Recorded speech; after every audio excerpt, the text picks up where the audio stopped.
तस्वीरें हैं करनाल के सबसे बड़े हॉस्पिटल अमृतधारा की, जिसका नाम लिखा हुआ है माई हॉस्पिटल।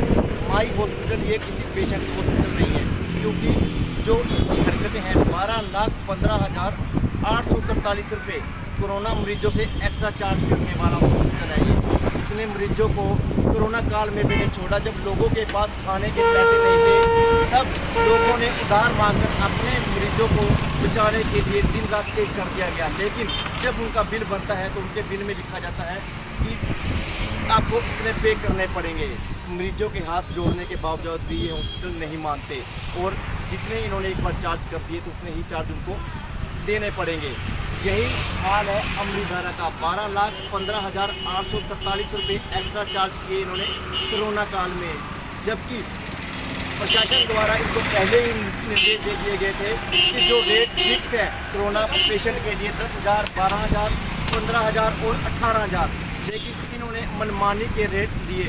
प्रशासन को इन्होंने एक सिर्फ और सिर्फ ये माना कि प्रशासन के हाथ में कुछ नहीं है, लेकिन अब इनकी धज्जियाँ उड़ी हुई हैं और ये भागते फिरते नज़र आ रहे हैं। इनका कहना है कि इनको नहीं पता था कि प्रशासन इतनी बड़ी हरकत में आ सकता है। प्रशासन ने इनको नोटिस जारी कर दिया गया है कि उनको जितने पैसे उन्होंने मरीजों से एक्स्ट्रा चार्ज किए हैं उनको वो वैसे ही वापस देने पड़ेंगे और कारण भी साथ में बताना पड़ेगा किस कारण से उन्होंने मरीजों से कोरोना काल में एक्स्ट्रा चार्ज किए हैं। वहीं पे बड़े बड़े हॉस्पिटल दर्शन छोटे देखने को मिलते हैं। 12 लाख इस हॉस्पिटल में ज़्यादा एक्स्ट्रा चार्ज किए। वहीं पे कई हॉस्पिटल ऐसे भी हैं जिन्होंने 15 से 20 लाख रुपए एक्स्ट्रा मरीजों से ले लिए हैं। अपना घर भर लिया लेकिन दूसरों के पल्ले कुछ नहीं छोड़ा। जब पेशेंट हाथ जोड़कर जोली फंसाता है हॉस्पिटलों के पास आता है अपने मरीज की जान बचाने के लिए, कहीं कहीं अपील करता है कि उनसे हाथ जोड़ता है कि भगवान के नाते उनको बचा लिया जाए, तब ये हॉस्पिटल उनके मरीज की तरफ ध्यान ना देता हुआ अपनी जेब को पहले देखता है कि पहले मेरी जेब में कितने पैसे आ रहे हैं, तब उनके मरीज को देखा जाएगा। यही तस्वीरें हैं करनाल की। प्रशासन अलर्ट हो चुका है और इन हॉस्पिटलों पर एक बड़ी कार्रवाई जरूर होगी। ये आम आदमी का एक मुद्दा है। 12,15,843 रुपये 843 रुपये मैं आपको इस वजह से बता रहा हूँ क्योंकि आम आदमी जो रेडी ठेले रिक्शा चलाते हैं उनके लिए 10-10 रुपये कमाकर दिन में जब दिहाड़ी बनती है तो 300 रुपये मात्र दिहाड़ी घर वो लेकर जाते हैं। 800 रुपये उनका 3 दिन जब दिन रात वो मेहनत करते हैं तब 843 रुपये तब जाकर वो कमा पाते हैं। और लेकिन इन्होंने वो 843 रुपये भी नहीं छोड़े। मरीज को 12,15,843 रुपये का चूना लगा दिया गया। भारी मात्रा में लोगों ने मरीजों को लूटा। वहीं पे बड़े हॉस्पिटल जिन्होंने 15 लाख 18 लाख भी लूटे हैं। अब प्रशासन पर क्या कार्रवाई करता है? आम पब्लिक से हमारी उम्मीद यही है, हमारी अपील यही है कि कमेंट बॉक्स में जरूर लिखें कि प्रशासन ने एक ऐसा कदम जरूर उठाया है, आपकी आवाज़ से उठाया है और आप प्रशासन के इस काम से कितने सेटिस्फाई हैं और प्रशासन के आप कितना सहयोग करना चाहते हैं और हॉस्पिटलों के बारे में आपकी क्या राय है? नमस्कार दोस्तों, मैं हूँ रचना सिंवाल और ये लाइव तस्वीरें आप देख रहे हैं करनाल के अमृतधारा हॉस्पिटल की। मैं आपको बता दूँ प्रशासन ने 9 हॉस्पिटल्स के नाम की जो लिस्ट है नोटिस इन हॉस्पिटल्स को जारी किया गया है। हॉस्पिटल्स को ये नोटिस जारी इसलिए किया गया है क्योंकि कोरोना काल में इन्होंने मरीजों से ज़्यादा वसूली, जो पैसे हैं वो ज़्यादा वसूली की गई है। प्रशासन ने पहले ही निर्देश जारी कर रखे थे, गाइडलाइंस जारी कर रखी थी कि आप 10, 12, 15, 18,000 से ज़्यादा रुपए नहीं ले सकते या हर एक चीज़ का एक पैकेज बनाया गया था। लेकिन उसके बावजूद प्राइवेट हॉस्पिटल्स ने ज़्यादा पैसे लिए हैं मरीजों से। उन्होंने एक डाटा बनाया, पूरा प्रॉपर तरीके से किया गया। मैं आपको बता दूँ बड़े बड़े हॉस्पिटल्स के जो दर्शन है वो बड़े होते हैं लेकिन जो दर्शन है वो छोटे होते हैं। आप देख सकते हैं बड़े बड़े हॉस्पिटल्स हैं लेकिन किस तरीके से आम आदमी को यहाँ पर लूटा जाता है। मैं आपको बता दूँ कि अमृतधारा हॉस्पिटल भी एक उनमें से ही एक है जिन्होंने 12,15,000 के करीबन जो रुपए हैं वो लोगों से एक्स्ट्रा वसूली की है। ऐसे ही कई हॉस्पिटल्स का नाम सामने आया है, 9 हॉस्पिटल्स हैं। साथ ही प्रशासन ने ऐसे नाम भी लिस्ट में जारी किए हैं जिन्होंने प्रॉपर तरीके से सरकार की गाइडलाइंस का पालन किया है और कोई एक्स्ट्रा वसूली नहीं की है। लेकिन ये जो 9 हॉस्पिटल्स हैं इन्होंने एक्स्ट्रा पैसे वसूली की गई है। आखिर क्यों हमेशा आम आदमी को लूटा जाता है? कोरोना काल एक बहुत ही भयंकर काल था जब हमारे देश में आया। एक ऐसा टाइम था जब लोगों को ये सिर्फ और सिर्फ जब वो हॉस्पिटल आते थे तो वो सिर्फ और सिर्फ मरीज़ के बारे में सोचते थे। वो सोचते थे कि हमारा मरीज़ बच जाए। वो उस टाइम ना पैसा सोचते थे ना कुछ और। यहाँ तक कि प्रशासन ने पहले ही चेतावनी भी दी थी। प्रशासन ने चेतावनी दे दी थी कि अगर ज़्यादा पैसे वसूली की जाएगी तो कार्रवाई ज़रूर की जाएगी। लेकिन इससे पहले कभी कोई ऐसी कार्रवाई हॉस्पिटल्स में नहीं की गई है, हॉस्पिटल्स के लिए नहीं की गई है। इसलिए जो हॉस्पिटल्स के जो लोग थे वो केयर फ्री थे, स्ट्रेस फ्री थे। लेकिन एकदम से ये नोटिस आया है और ये देखना जो सरकार है, जो प्रशासन है, वो मूड में है कि इनकी जो है सख्त कार्रवाई की जाए, क्योंकि मरीजों को ठगना एक बहुत बड़ा पाप है। कहीं ना कहीं जो आम आदमी है वो डॉक्टर के पास इसलिए आता है ताकि वो बच सके। उनको भगवान और डॉक्टर को भगवान का जो दर्जा है वो दिया जाता है, लेकिन उसके बावजूद प्राइवेट हॉस्पिटल आम आदमी को इस प्रकार लूट रहे हैं। आखिर क्यों ऐसा किया जा रहा है? 9 हॉस्पिटल्स के नाम सामने आए हैं, जिसमें अमृतधारा, पार्क हॉस्पिटल, ब्रिज हॉस्पिटल, ऐसे बड़े बड़े हॉस्पिटल्स के नाम सामने आए हैं जिन पर जो लोग हैं, लोगों का यकीन है, लोगों को लगता है कि उनके साथ कोई ठगी वहाँ पर नहीं की जाती है। लेकिन असलियत जब देखी जाए तो एक तस्वीर हमें ये देखने को मिलती है। प्रशासन ने एक नोटिस जारी किया है इन सारे हॉस्पिटल को। आप क्या कहना चाहेंगे इस बारे में? लाइव में हमको कमेंट करके ज़रूर बताइएगा। ज़्यादा से ज़्यादा इस वीडियो को लाइक और शेयर ज़रूर कीजिएगा, क्योंकि ये आम आदमी के पैसे का सवाल है। किस प्रकार एक आम आदमी के पैसे को यहाँ पर इस तरीके से एक आम आदमी को लूटा जाता है और उनसे पैसे लिए जाते हैं। धन्यवाद।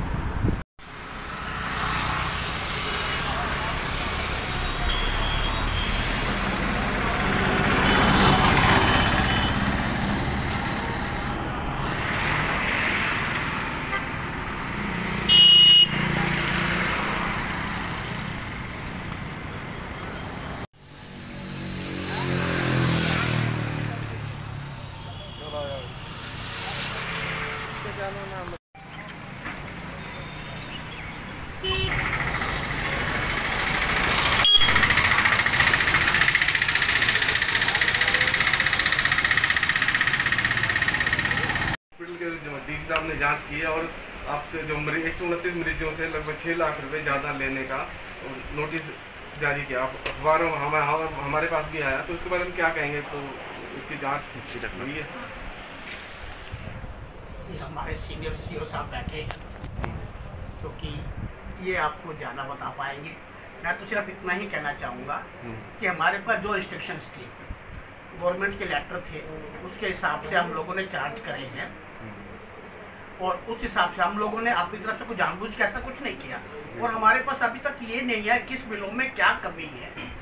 जैसे ही वो हमारे पास इंस्ट्रक्शन आएगी, हम उसी हिसाब से पेशेंट्स के जो भी जितने भी लिए गए हैं उन सबको रिफंड करने के लिए हम आपको एश्योर कर देंगे। बकायदा डी साहब ने विर्क हॉस्पिटल के नाम से ही किया कि 129 लोगों से 6,17,000 रुपये एक्स्ट्रा लिए गए, वसूले गए, ये आरोप है। मैं फिर आपको ये बताना चाहूँगा, जब तक उनकी तरफ से हमारे पास नहीं आ रहा बिल, क्योंकि हमने पूरे बिल उनको सबमिट कर रखे हैं।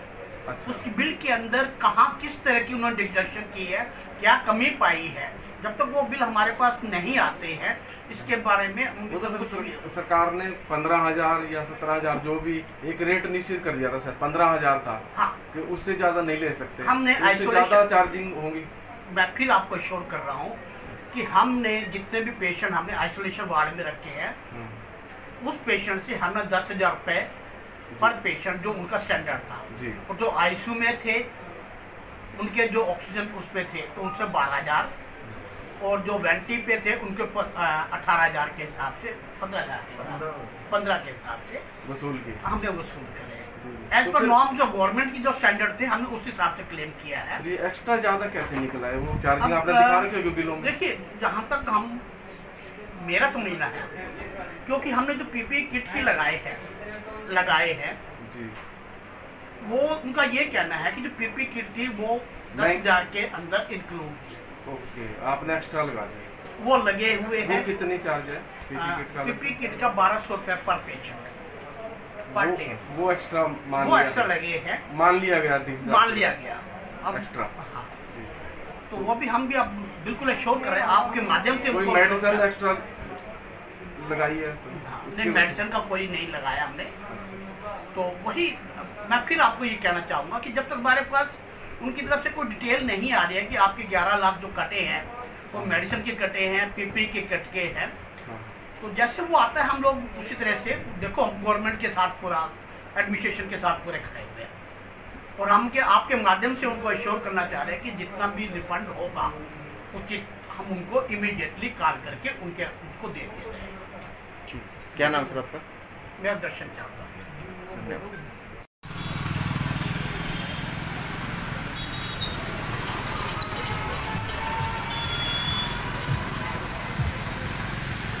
हेलो,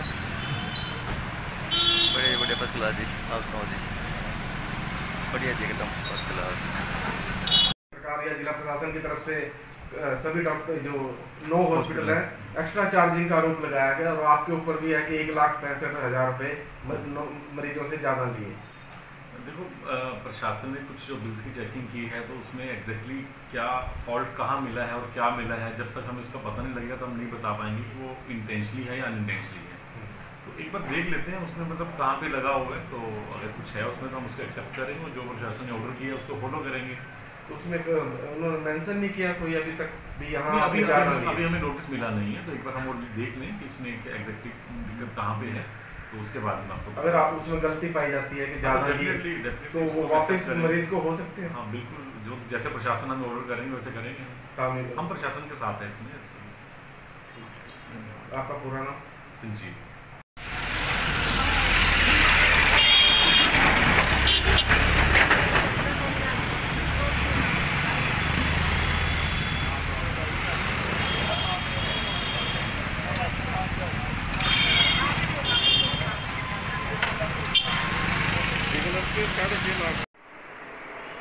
दोस्तों, जैसा कि आप सब जानते हैं कि 9 हॉस्पिटल्स का नाम सरकार प्रशासन द्वारा जारी किया गया था जिन्होंने कोरोना पेशेंट से ज़्यादा वसूली की है। वहीं एक इंसानियत का परिचय देते हुए 5 हॉस्पिटल्स ऐसे भी जारी किए गए हैं लिस्ट में, नाम में, जिन्होंने इंसानियत का परिचय दिया है, जिन्होंने कोई वसूली ज़्यादा नहीं किए हैं। यहाँ तक कि सरकार के निर्देश अनुसार जो जितने भी पैसे थे वो उतने ही लिए जितने सरकार ने निर्देश दिए थे। आज हम मौजूद हैं एसएस हॉस्पिटल में, क्योंकि इनका भी जो नाम है वो जारी है उस 5 लिस्ट में जिन्होंने कोई एक्स्ट्रा वसूली नहीं की है। उनके जो डॉक्टर हैं सचिन पारूथी, वो आज हमारे साथ यहाँ पर हैं। आइए उनसे जानते हैं वो क्या कुछ कहना चाहेंगे इस बारे में। नाम 5 हॉस्पिटल में। नमस्कार, मैं doctor Sachin Paruthi, SS hospital से मैं ये बताना चाहूँगा कि इस पेंडेमिक के दौरान जैसे कि हमने सब ने इस महामारी को बहुत बुरी तरह से झेला है और इस बीमारी ने बहुत ही ज़्यादा तबाही भी मचाई है सेकेंड वेव ने इंडिया के अंदर। उसमें हम लोगों ने अपनी तरफ से ये कोशिश की है बीइंग अ हेल्थ वर्कर कि हम पब्लिक को अच्छी सेवाएं दे सकें और जो सरकार के द्वारा निर्धारित रेट्स हैं उसके ऊपर ही हमने काम किया है और हमने उसके अंदर काम करते हुए भी मरीज की सच्चे मन से सेवा की है और हमने कोशिश की है कि कोई भी मरीज़ हमारे यहाँ से निराश होकर ना जाए। और मैं बल्कि इस मामले में सरकार की भी बहुत तारीफ़ करना चाहूँगा कि उन्होंने भी हमारे साथ कंधे से कंधा मिलाकर हर चीज़ में हमारा साथ दिया है और हमें गाइडलाइंस दी जिसको हमने फॉलो किया और उसके रिज़ल्ट स्वरूप हम देख रहे हैं कि हमारे करनाल में कोरोना के समय में बीमारी पे बहुत अच्छी तरह से कंट्रोल लाया जा सका जल्दी, जो कि लगभग 25 से 30 दिनों में ही एक पीक टाइम रहा जिसमें से 20-22 दिन बहुत ज़्यादा ख़राब थे और उसके बाद वो पीक जो है डाउनफॉल में चली गई। अगर हम इसको कंपेयर करें बाकी शहरों से, बॉम्बे में, दिल्ली से, जहाँ पे ये पीक का टाइम शायद 1.5 से 2 महीने रहा है, तो उस चीज़ को देखते हुए हमें लगता है कि हमारी एडमिनिस्ट्रेशन ने, हमारे हेल्थ केयर वर्कर्स ने, हॉस्पिटल्स ने बहुत ही सराहनीय काम किया। सर, सरकार द्वारा पहले ही चेता दिया गया था कि अगर आप एक्स्ट्रा चार्जेस करते हैं तो आप पर कहीं ना कहीं कार्रवाई बनती है। वहीं पर 9 हॉस्पिटल है वो अपनी मनमानी करते नजर आए, उन्होंने किसी की नहीं सुनी, उसको लेकर आप क्या कहना चाहते हैं? सर देखिए, ये अपने हॉस्पिटल की, हर हॉस्पिटल की अपनी एक डिसीजन होता है किस तरह से उन्होंने काम किया, जैसे उनको अच्छा लगा उन्होंने किया।